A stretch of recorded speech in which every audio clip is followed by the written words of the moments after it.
Hello and welcome to the Beernuts Productions podcast. My name is Goff and my special guest today is a lady who has been working with the blind and vision impaired community for, crikey, a long time. She was my O&M instructor back when I was at school, and we'll learn all about that, of course, what little Goff was like. It'll be very entertaining, I'm sure. But it's Kim Pillick. How are you, Kim? How are you, Goff? Good. How are you doing? Very well indeed. That's the way.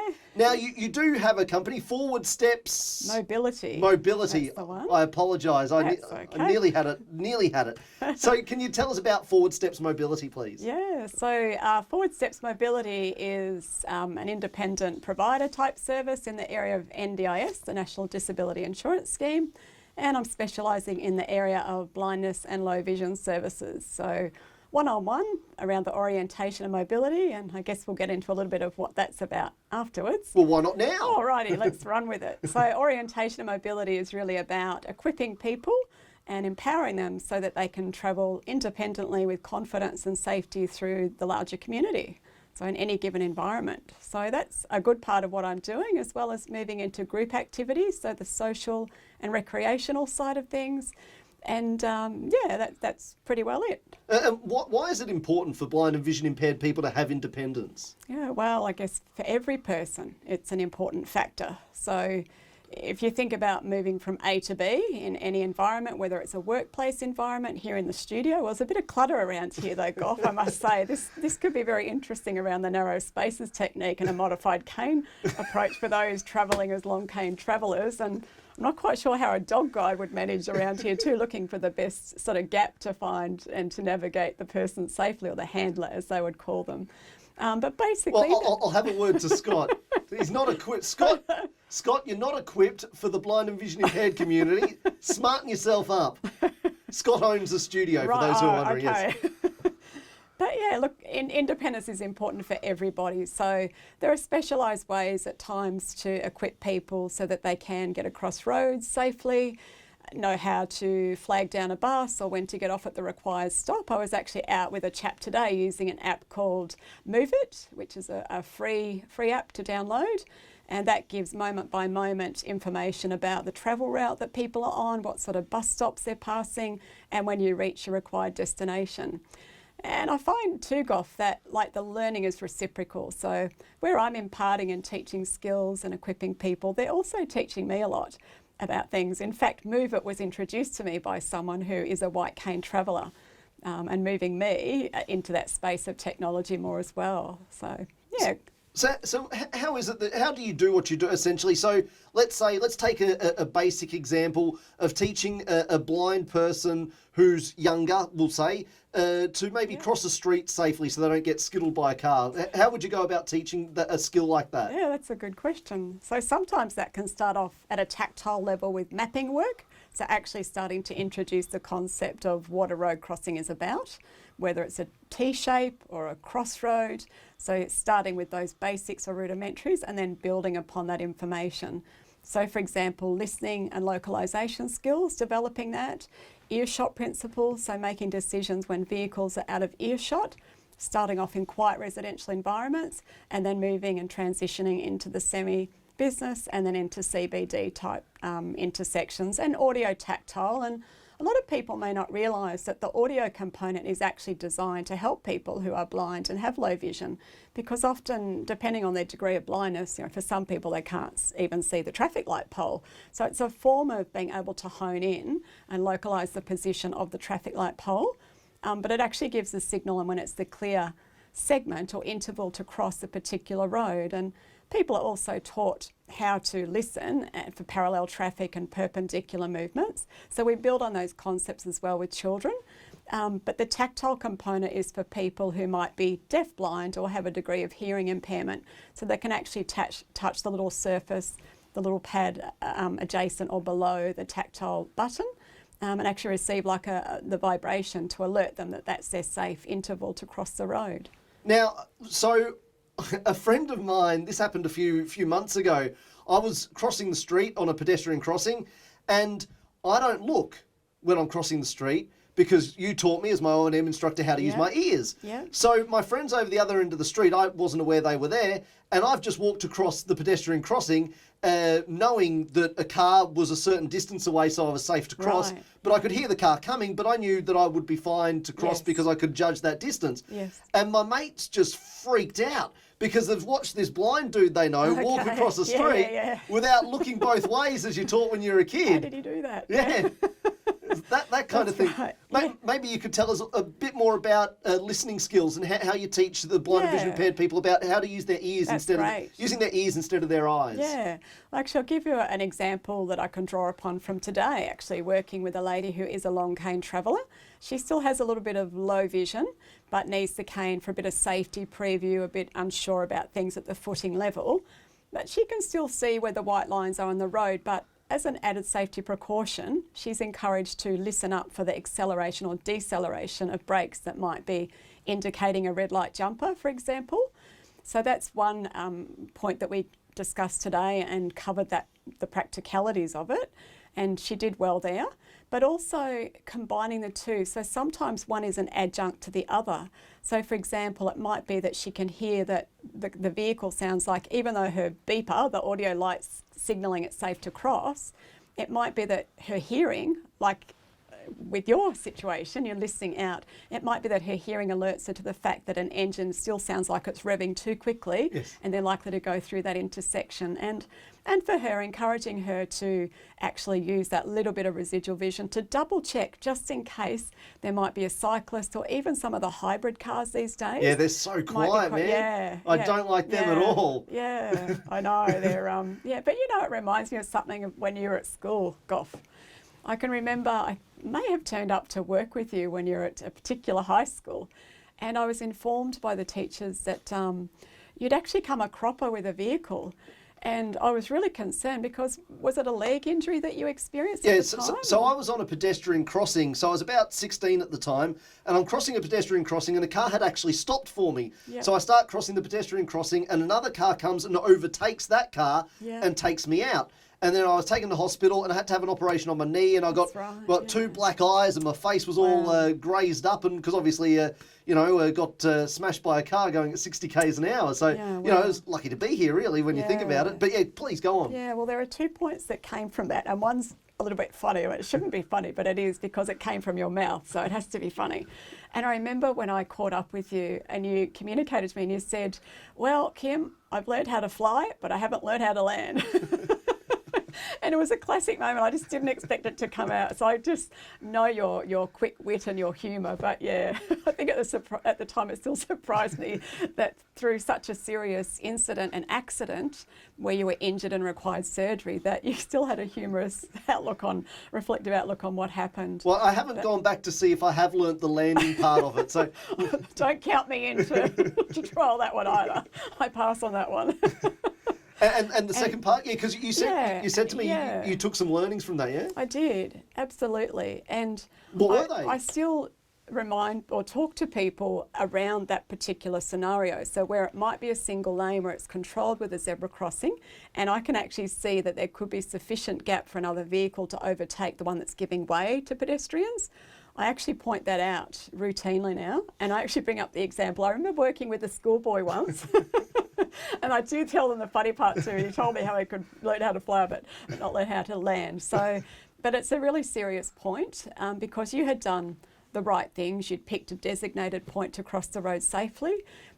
You just wouldn't anticipate that a sneaky or sly motorist is going to come up in an area that's not actually a designated lane.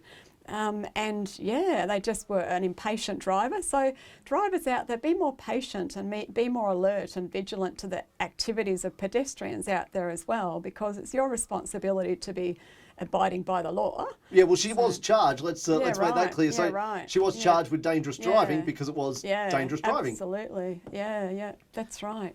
Yeah. Now, what are some things that you see in the community that, frustrate you, and you think if council or government or somebody would just make that simple little change, life for the blind and vision impaired would be so much easier. Yeah. What are a few little things that you could point out? That's a good point. I actually need a pair of gardening shears, I think, amongst my equipment.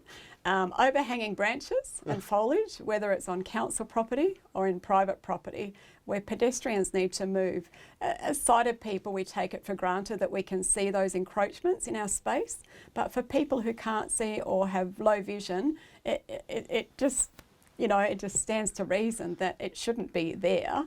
And council are often, I guess part of my role is to advocate for people, and I have done a number of advocating roles recently.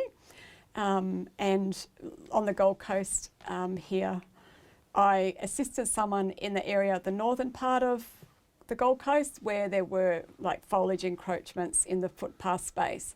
So, and council were really quick to enact upon that. Another area that can be a bit frustrating is when vehicles are actually blocking the footpath too. Just yesterday I encountered that with somebody who was undertaking a new travel route, has no light perception, so she can't see anything to draw upon any sort of residual vision or shapes or shadows or visual reflections from sunlight. And sure enough, we'd walked the forward route to the new objective or location. On the way back, a car had only parked halfway up the driveway and was completely blocking our access there. So just being mindful of the fact that it is a pedestrian space. So be respectful and courteous to pedestrians in general, but also taking into account that there are people out there travelling with white canes and dogs that won't see those things, and it becomes problematic and it can actually compromise their safety. Are there any other little bits and pieces that you can think of that really get on your nerves, that you wish council or somebody would just make that simple change? Yeah, well, I've been involved in a few even intersection upgrades, which is a pretty major thing, but even the inclusion of some tactile ground surface indicators at safety points. They're like these tactile tiles. Yes. If you speak to some of the Brisbaneites, they call them like the braille trail up there. Yeah, I've always known them as braille maps. Yeah, braille maps. Yeah. So there's basically two different types. One like a warning or a watch out for something tile, or even like an alignment at the top of a pram ramp for people, or at the bottom and top of escalators. But having those sorts of inclusions at ramps and things, for example, where engineers design them to point out towards an intersection because of all their other factors that they need to consider with water flow and things like that, if people were to align their feet with the direction of the gradient at times, it would actually point them away from their connecting ramp on the other side of the road.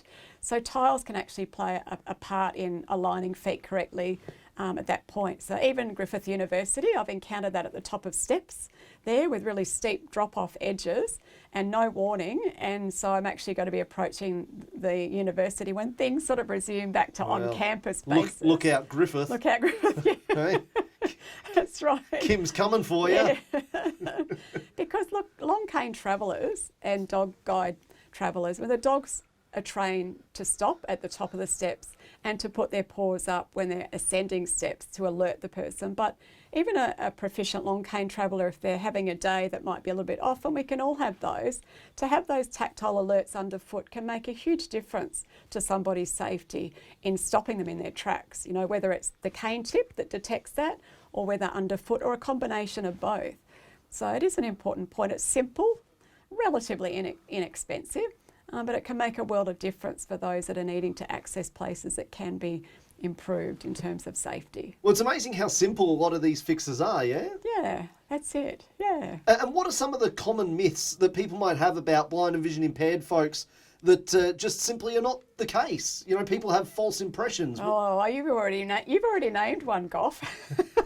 And that was where you'd already made the decision to cross the road and you left your mates there going, how did he just do that? He's blind, But, and that's it, people will have misperceptions or make judgments. So there's fallacies out there. But one of the big ones is for people who travel as long cane travellers. And for those that don't know what a long cane is, it's basically that really long white cane that usually has a ball on the end of it, more often than not rotating in nature. And people at times assume that because someone is walking with a long cane, that they are totally blind or experience no light perception, or perhaps a bit of light perception.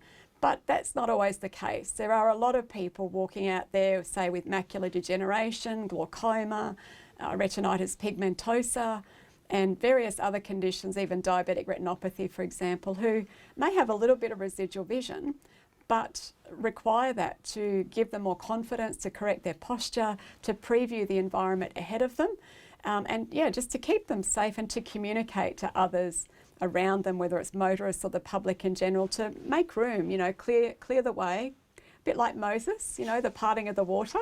It's a bit like a rod and a staff there, in a sense. So that's one of the misperceptions. And I think the other one that I've encountered over the years too is people make assumptions because someone's standing there and they're blind, or they have a cane or a dog present, that the person's not able to answer for themselves. So for example, if you think of a scenario where people have gone up to a shop counter and they've requested something in particular, but then the shopkeeper will redirect the question back to me and say, what would the person like? And then, it's like, well, ask the person, or I'll just redirect it to them. Or at times people will just pipe up and speak for themselves. So, people just need to know that because someone's blind, it doesn't impact their intelligence or their own ability to communicate and articulate and self-advocate for what it is that they want. Absolutely. The brain works fine. It's the eyes that are the problem. Yeah, that's it. Yeah, yeah. That's right. What are some of the things that sighted people might take for granted, for example, that, a blind person or a vision impaired person, do you understand what I'm trying to say? Yeah, I think if you even just think of the broad scenario of getting from A to B, and all that happens in between. So, for people who are legally blind, they're not able to drive, obviously. Yep. So for sighted people, just jumping into their car, off they go where they like, is one classic example. Yes. So, yeah, there's a whole myriad of them. I don't know how many you'd like me to mention, but that's a classic there. But the whole A to B is, let's get in the car and go to point B, whereas for other people who it's not as easy as that. No, it's not. You might have road crossings to negotiate, you might have to incorporate public transport, crowded, congested environments, sandwich boards that are, sort of misplaced or placed right in the pathway of people, the overhangs, the branches, just people actually walking across the path of someone with a dog. In fact, the other day I was in the mall with somebody in Brisbane, and the lady was walking with her dog on the Braille Trail. But I think it's a lack of knowledge and education for the public. A lady, just hurled straight into her and her dog in that situation. So if you're a corporate person in the city and you were trying to get to point B to your office, you've caught the public transport in or driven into work, then, you can visually navigate your way through those crowds. But it's really up to people to recognise what the white cane means, or the dog, and to understand that those tactile tiles have a purpose and a plan and are really helpful to help people navigate straight lines, so their dogs might not veer off or get disoriented, or the person themselves might become quite disoriented in very spatial settings. So, yeah. Well, going back to your original point of the car, so it's a timing thing as well. So, for example, if it's myself, as they might say, oh, well, can you come in here in half an hour? Well, that's not that easy. Because, I've got to think about how am I going to get there? Do I get a taxi? Do I get a bus? Do I get a train? How long is that going to take me? Do I have to wait for a certain thing? Do I have to go to a cab rank? There's a lot of things for me that I just can't jump in my car and drive there. That's it. It's little things like that do frustrate me about other, but it's just a bit of consideration kind of thing. That's right. Yeah, and a lot of planning can go into it in getting to that point B. And as you said, it's not always fluid. It could be 2 buses, it could be a train. And what takes someone else half an hour to drive a car to that point could take someone else an hour and a half by public transport to reach that same destination. Absolutely. Now, before we wrap things up, my production man, Simon, I tell him constantly he is the world's worst sighted guide. How that man hasn't had me killed, I just do not know. So could you give somebody like Simon, can you give him some general advice on how to, if you're working with somebody who is blind or vision impaired, what would be some good tips for those people? All right, Simon, here's your tips, all right? Number one, Goff's dignity is foremost, and his safety. But basically, it's just a matter of a person's preference too. So usually the person being guided would take the guide's arm just above their elbow, a bit like in a C-shaped cup. I remember one young man, he said it's like holding a stubby. So if you liken it to that, it's like Goff would have his arm attached to the person guiding, or Simon in this case, just above your elbow, and generally your shoulders would be in alignment with each other. If you have narrow spaces, it's just a matter of Simon or whoever's guiding bending his arm behind his back, or just verbally communicating there's a narrow space so that you know to follow in like a single file, and you would stretch your arm out in a straighter position. So that way you're not going to step on the back of his heels. And you'll get through there, you know, and slowing the pace down as well. And sighted guide, sometimes people call it human guide, sighted guide. Some people get a bit caught up on terminology there. So it means the same thing. It's the same technique. But it can be used to assist people getting in and out of vehicles, sitting down at a table, or just say in a medical practice, for example. It can assist people getting up and down steps or gutters and curbs. Gradient changes, all those sorts of things are really an effective means of applying that technique. What about in a workplace environment? Like in this studio here. Well, that could be an interesting transition. A workplace environment. Like a general office kind of environment, yeah? So a lot of people in their known environments manage pretty well. It might be more in the unfamiliar environments that lending a helping hand or a helping arm in this situation with sighted guide is a situation for people. So yeah, so it's just a matter of, I guess, generally people would ask if they require the assistance. And there's a lot of trust involved if you're moving into an area that you don't know, because you're relying on the other person's sight to navigate that environment and to ensure that you're going to get through without bumping your arm or your shoulder against a wall or a jutting out desk or a filing cabinet or something of that nature. So even giving a description for some people about the environment they're going into, or the design or the size of a room, can be helpful. So communication's often key, but a bit of physical guidance through sighted guide goes a long way. And for children, you know, it's modified a little bit. Depending on their height, it might be that they hang on to the guide's wrist or their fingers or their thumb. For some blokes, they prefer as a cobber sort of thing to pop their hand onto the guide's shoulder as a preference, rather than taking somebody's arm. So it's really just depending on the individual. And some people might like to hang on to their long cane while they're walking inside a guide as well. All about personal preference. And one other quick thing is, people are often amazed when I go to, let's say, my gym, for example, and I'm able to just get around, no worries at all. You know, and I tell them, you know, well, I make a mud map in my mind, so I could essentially get out a piece of paper and I could draw you a diagram of the gym and where each piece of equipment is, because that is really important for me to have good memory and good awareness of where things are. And then if they change things, it really annoys me, because now I don't know where anything is and I've got to relearn all that stuff. Could you maybe just talk a little bit about that? Yeah, so it's keeping things in the same place basically. And you're right, memory comes into it, a lot of memory work. People don't realise how you're mapping things out cognitively, and the position and the relative position. So it's like, well, there's the treadmill. Now, where's the relative position or distance or direction to the dumbbells, for example? So all of those things you're mapping out from point to point around that particular room or the gym environment, to know where you're going and where to locate things. So, and it is possible, you know, if people are operating with some functional vision, even though they've got a degree of blindness, they can still move about as quite visual navigators in the world. It might be more a matter of trying to read the weight of a dumbbell, depending on the size or the contrast of that information printed on it or written on it. So there's all sorts of variations that can happen, but that's a really good example that you've brought to the fore there. Goff, good on you. It's good to know that you're working out and keeping fit and healthy there. Well, thank you very much. Do my best. So Kim, before we wrap it up, where can people find you if they want to know more about you and your business? Where can they go? Yeah, so my business name, as you've mentioned, is Forward Steps Mobility. And am I able to give my contact number out? Or? Well, website address, website social media, address. absolutely. Yeah. So I do have an active Facebook page at Forward Steps Mobility. And I have a website as well with Forward Steps Mobility. What is it? forwardstepsmobility.com.au? That's the one, yep. And my contact details can be found there, or people can send me, you know, a message via Messenger, or whatever they'd like to do, an email. And my phone number's located on the website or the Facebook page too. So. Absolutely. So make sure you check out Kim's website and Facebook if you've got a chance. And if you have any questions, obviously she'll be happy to ignore you. That's it's a joke, obviously. No, that'd be my husband saying, "Oh, she's on the phone again. She's ignoring me now." Well, thank you so much for coming you, in today, Carl. Kim. I really genuinely appreciate it. I hope everybody out there got a little bit of helpful information. And that has concluded the Beernuts Productions podcast for today. Of course, beernutsproductions.com is where you need to go for all your entertainment needs. And of course, like and subscribe to the podcast.